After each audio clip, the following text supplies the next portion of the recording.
नमस्कार, स्वागत है आपका बिजनेस फॉरनाइट के यूट्यूब चैनल पर। आपके साथ मैं हूं दीपक तनवानी और आज मेरे साथ इस सेशन में आभा कुंज वेलफेयर सोसाइटी की फाउंडर और social entrepreneur doctor Lalita Sharma Anand जुड़ रही हैं, जो पिछले 12 सालों से अंडर प्रिविलेज्ड और माइग्रेंट स्टूडेंट्स को एजुकेशन प्रोवाइड करती हैं। डॉक्टर ललिता को अपने इस काम के लिए बहुत सारे इंटरनेशनल, ग्लोबल, नेशनल अवार्ड से भी नवाजा गया है। हम स्वागत करते हैं मैम आपका। Thank you so much for joining. Thank you ji ma'am, 12 साल पहले आपने आपकी ऑर्गेनाइजेशन की शुरुआत करी थी और उस टाइम ऐसा आपने क्या कुछ देखा, क्या कुछ फील करा कि आपको लगा कि नहीं, मुझे ये इनिशिएटिव स्टार्ट करना चाहिए, और कैसे आइडिया आपके पास आया कि इस इनिशिएटिव को स्टार्ट करना चाहिए? जी। मैं एक एजुकेशनिस्ट हूँ, स्कूल्स और कॉलेजेस में पढ़ाया और अभी 18 इयर्स से मैं इस कार्य को कर रही हूँ। 12 साल पहले मैं कॉलेज में पढ़ाती थी और मुझे बहुत ज़्यादा सैटिस्फैक्शन नहीं था कि एक थियोरेटिकल कोर्स हम डिलीवर करके आते थे। हालाँकि बच्चे एकेडमिकली बहुत अच्छा करते थे, लेकिन कहीं मन में बहुत दुविधा होती थी उस समय कि बच्चों का जो फ्यूचर है बहुत थियोरेटिकल करिकुलम से गुजरते हैं, तो वो खुद भी डिसैटिस्फाइड होते हैं।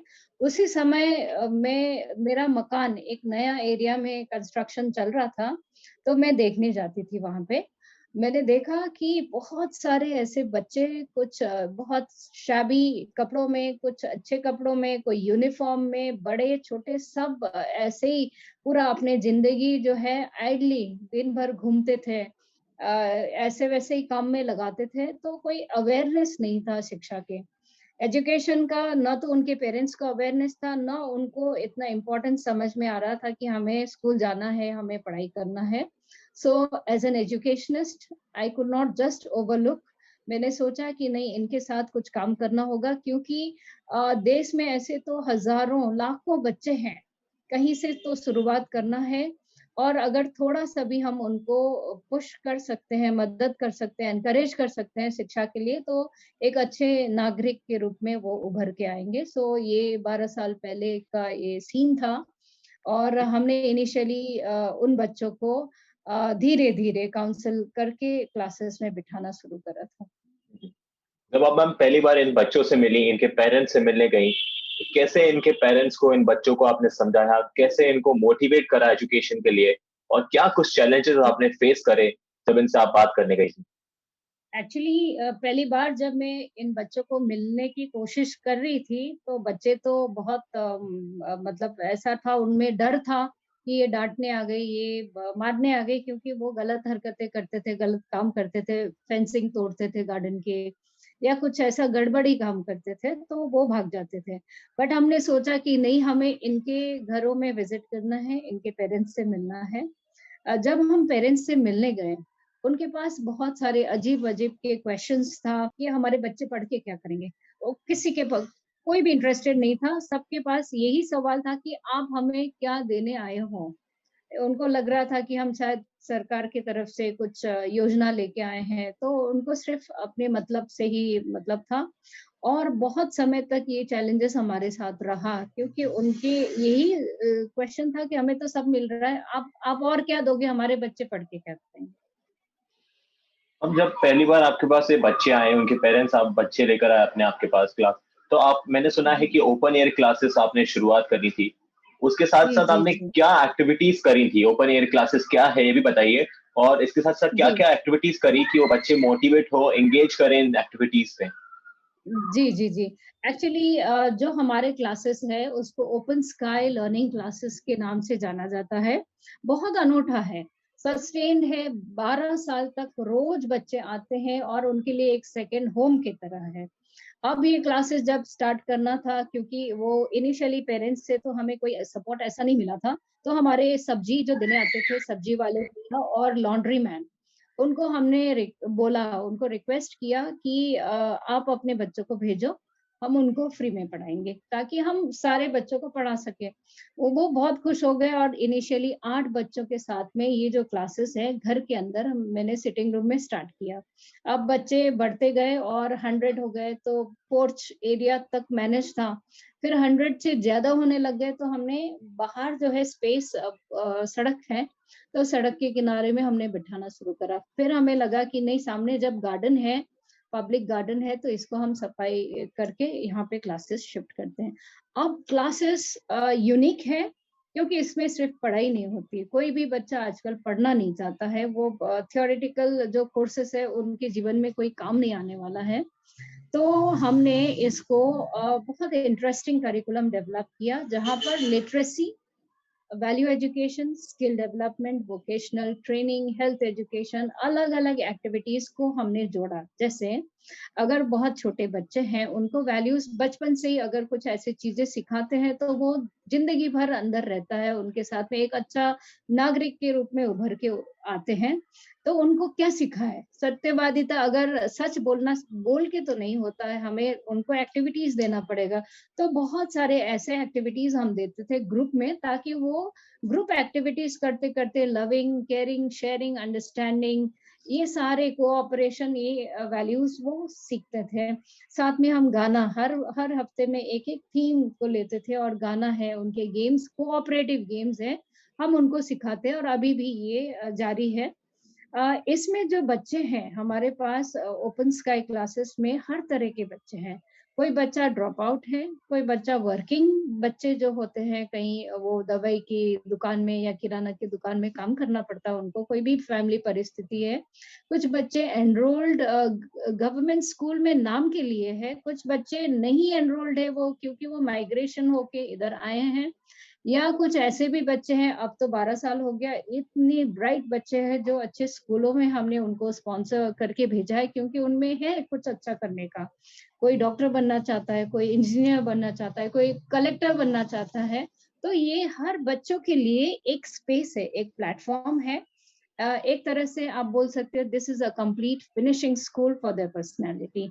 और हम उनमें कैपेसिटी बिल्ड करते हैं, और उन्हीं में से जो बच्चे पढ़ के उभर के आए हैं आज, 49 हमारे पास वॉलेंटियर्स है, टीचर दीदी और टीचर भैया उन्हीं में से है। ओके, आपने 8 बच्चों के साथ शुरुआत करी और अगर आज की जी। बात करें तो कितने बच्चे आपके साथ आज जुड़े हुए हैं? कितनी फैमिलीज़ जुड़ी हुई हैं? और आज आपको किस-किस जगह पर आपके स्टूडेंट्स रिप्रेज़ेंट कर रहे हैं? कौन-कौन से इंस्टीट्यूट्स में जी। वो आज पढ़ाई कर रहे हैं? जी, जी। हमारे पास जो है हर साल लगभग 580 ऐसे स्टूडेंट्स एनरोल्ड होते हैं। अ, अभी भी बहुत सारे बच्चे आ रहे थे, अभी हमें बंद करना पड़ेगा। अ, और बहुत अच्छे अचीवमेंट्स हैं, जो बच्चे अपने जो गर्ल्स स्पेशली अपने मदर्स के साथ घरों में काम करने जा रही थी, ड्रॉप आउट हो गई थी, तो उनको हमने स्ट्रीमलाइन करा है मेन स्ट्रीम ऑफ एजुकेशन में। आज हम देखते हैं बहुत सारे लोगों ने हायर एजुकेशन कंप्लीट किया, एमकॉम, एमएससी, बहुत सारे लोगों ने किया, पीजीडीसीए कई लोगों ने किया। जो अच्छा पढ़ सकते थे आईआईटी तक गए हैं, और कुछ लोगों ने वेटनरी का कोर्स करा, कुछ लोग लॉ पढ़ रहे हैं, ऐसे बच्चे बहुत आगे जा रहे हैं। लेकिन कुछ उसमें से बच्चे थे जो पढ़ नहीं सकते थे, they are well settled in their lives, they have got married. अब उनकी फैमिली मेंबर्स जो है, उनकी वाइफ्स भी आती हैं, वो भेजते हैं, या तो एज अ ट्रेनर या एज अ ट्रेनी, कैसे भी वो जुड़े हुए हैं। हम जैसे ये बच्चे आईआईटीज़, आईआईएम में पढ़ते हैं आपके स्टूडेंट्स, तो इनकी फंडिंग वगैरह मैम आपको सपोर्ट मिलता है? जी, जी। एक्चुअली ये तो बहुत लिमिटेड रिसोर्स में हम बहुत ज़्यादा आउटपुट दे पा रहे हैं। कोई फंडिंग नहीं है। This is a personal project. We just enrolled as an organisation, as an NGO 3 years back. 3 years okay, ही हुए हैं, otherwise it was just a project to help those who could not, those who could not do it themselves। या और रहा सवाल बच्चों की higher education के, जैसे आईआईटी में जो है उन्होंने तो खुद अरेंजमेंट करा, उन्होंने एजुकेशन लोन लिया। हम उनको गाइड करते हैं कि कैसे कर सकते हैं। कुछ बच्चे हैं डेफिनेटली, कुछ नर्सिंग कर रहे हैं हमारे बच्चे, तो उनको हम हमारे कुछ फ्रेंड्स को रिक्वेस्ट करते हैं कि हम सब मिलके इनकी कैसे मदद कर सकते हैं, ताकि वो जीवन में आगे बढ़े। So that way we help few of the students. इस साल हमने 27 स्टूडेंट्स को सपोर्ट किया, जो कि स्कूल में है, कॉलेज में है, और हायर एजुकेशन में है, प्रोफेशनल कोर्स में है।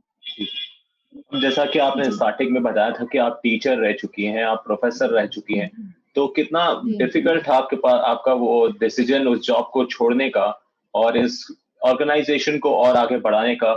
क्या-क्या चैलेंजेस आपने उस टाइम पे फेस करे? जी। देखिए, पढ़ाने का पैशन शुरू से ही था। वो पैशन के साथ ही मैंने स्टार्ट किया था ये काम।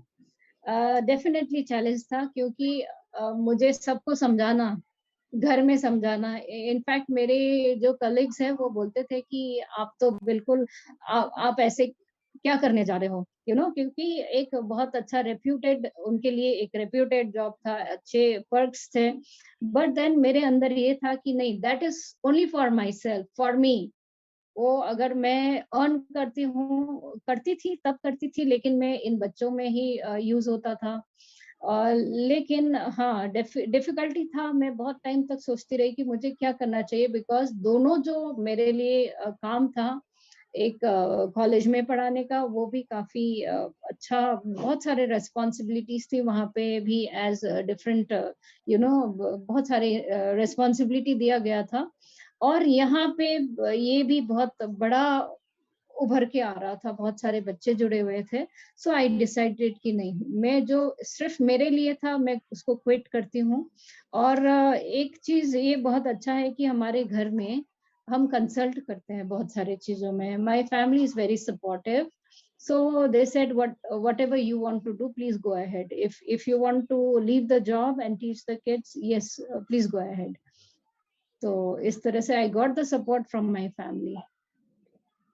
तो मैम पीछे आपके पीछे बहुत सारे अवार्ड्स देख पा रहा हूँ मैम मैं और बहुत सारे ऐसे स्टार्टिंग में भी मैंने बोला कि आपको बहुत सारे अवार्ड से नवाजा गया है। ऐसा एक एक अवार्ड जो आपको बहुत स्पेशल फीलिंग देता है और जैसे मिलने के बाद आपको लगा कि हाँ, मैं कहीं न कहीं हमने एक हुँ, अच्छा हुँ। इनिशिएटिव स्टार्ट करा था। जी। देखिए, ये सारे जो है ना, जितने भी शील्ड्स, अवार्ड्स, ट्रॉफीज़ होता है ना, ये बहुत ज़्यादा रिस्पॉन्सिबिलिटी और देता है। आपको एक फैक्ट बताऊँ, these are only recognitions, you know but हाँ, डेफिनिटली जब ministry of women and child development का एक इनिशिएटिव था, उनको 100 ऐसे most impactful women of India उन्होंने चूज़ किया था। मुझे तब तक भी, जब मैं सेलेक्ट हो गई थी, मुझे लेटर भी आ गया, तब तक भी ऐसा फ़ील नहीं हुआ था। लेकिन मैं जब राष्ट्रपति भवन गई और प्रेसिडेंट के साथ हमें लंच करने का मौका मिला और वहाँ पे जो ऑनर था हमारे लिए, तो that was a very special feeling. तो और दुगुना, वो बोलते हैं ना, और मल्टीप्लाइड एनकरेजमेंट के साथ हम आए और ज़्यादा रिस्पॉन्सिबिलिटी मिला है। राइट। हम एक मैसेज आपके स्टूडेंट्स को बाहर जो स्टूडेंट्स हैं उनको देना चाहेंगे और आपके जैसे जो वुमेन्स हैं उनको एक मैसेज दीजिए कि सोसाइटी डेवलपमेंट में सबका रोल कितना क्यों इम्पोर्टेंट है? जी, जी। देखिए, ऐसा है कि हमें समाज ने बहुत दिया है, हम सबको बहुत मिला है, वी आर ऑल प्रिविलेज्ड। ऐसे भी लोग हैं जो बहुत नॉर्मल नहीं है, फिर भी ऐसे इंस्पायरिंग काम करते हैं, बहुत सारे सक्सेस स्टोरीज़ हैं। लेकिन हमें सिर्फ़ ये ज़रूरत है कि आस-पास हम देखें, हम क्या वापस दे सकते हैं सोसाइटी के लिए।